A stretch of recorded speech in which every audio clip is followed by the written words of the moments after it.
The Love Song of J. Alfred Prufrock by T.S. Eliot.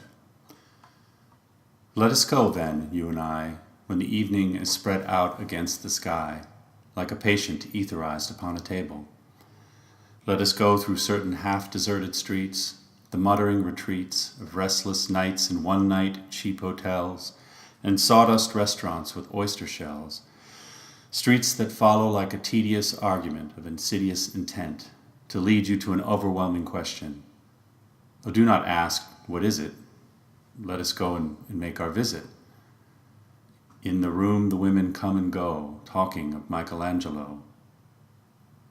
The yellow fog that rubs its back upon the window panes, the yellow smoke that rubs its muzzle on the window panes, licked its tongue into the corners of the evening, lingered upon the pools that stand in drains, let fall upon its back the soot that falls from chimneys, slipped by the terrace, made a sudden leap, and seeing it was a soft October night, curled once about the house and fell asleep. And indeed there will be time for the yellow smoke that slides along the street, rubbing its back upon the window panes. There will be time to prepare a face to meet the faces that you meet. There will be time to murder and create, and time for all the works and days of hands that lift and drop a question on your plate. Time for you and time for me, and time for yet 100 indecisions and for 100 visions and revisions before the taking of a toast and tea. In the room the women come and go, talking of Michelangelo, and indeed there will be time to wonder, do I dare and do I dare? Time to turn back and descend the stair, with a bald spot in the middle of my hair. They will say, how his hair is growing thin. My morning coat, my collar mounting firmly to the chin, my necktie rich and modest, but asserted by a simple pin. They will say, but how his arms and legs are thin. Do I dare disturb the universe? In a minute there is time for decisions and revisions which a minute will reverse. For I have known them all already, known them all, have known the evenings, mornings, afternoons. I have measured out my life with coffee spoons. I know the voices dying with a dying fall beneath the music from a farther room. So how should I presume? And I have known the eyes already, known them all, the eyes that fix you in a formulated phrase. And when I am formulated, sprawling on a pin, when I'm pinned and wriggling on the wall, then how should I begin to spit out all the butt ends of my days and ways? And how should I presume? And I have known the arms already, known them all, arms that are braceleted and white and bare, but in the lamplight, downed with light brown hair. Is it perfume from a dress that makes me so digress? Arms that lie along a table or wrap about a shawl, and should I then presume? And how should I begin? Shall I say I have gone at dusk through narrow streets and watched the smoke that rises from the pipes of lonely men in shirt sleeves leaning out of windows?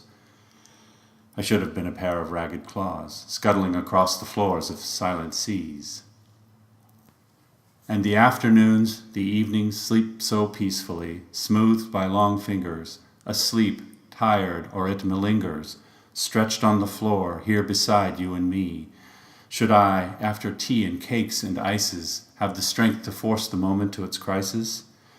But though I have wept and fasted, wept and prayed, though I have seen my head, grown slightly bald, brought in upon a platter, I am no prophet, and here's no great matter.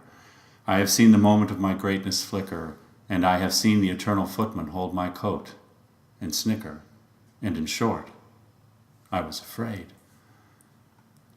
And would it have been worth it after all, after the cups, the marmalade, the tea, among the porcelain, among some talk of you and me?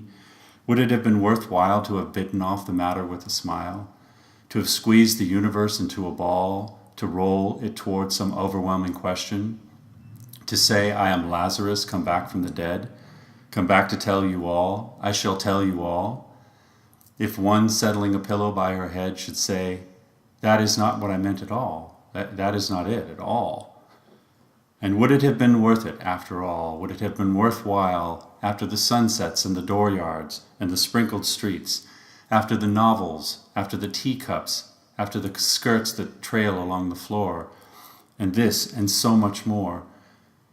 It is impossible to say just what I mean, but as if a magic lantern threw the nerves and patterns on a screen, would it have been worthwhile if one settling a pillow or throwing off a shawl and turning toward the window should say, "That is not it at all, that is not what I meant at all"? No, I am not Prince Hamlet, nor was meant to be. I'm an attendant lord, one that will do to swell a progress, start a scene or two, advise the prince. No doubt an easy tool, deferential, glad to be of use, politic, cautious, meticulous, full of high sentence but a bit obtuse. At times, indeed, almost ridiculous, almost, at times, the fool. I grow old, I grow old. I shall wear the bottoms of my trousers rolled. Shall I part my hair behind? Do I dare eat a peach? I shall wear white flannel trousers and walk upon the beach. I have heard the mermaids singing, each to each. I do not think they will sing to me. I have seen them riding seaward on the waves, combing the white hair of the waves blown back when the wind blows the water white and black. We have lingered in the chambers of the sea by sea-girls wreathed with seaweed, red and brown, till human voices wake us and we drown.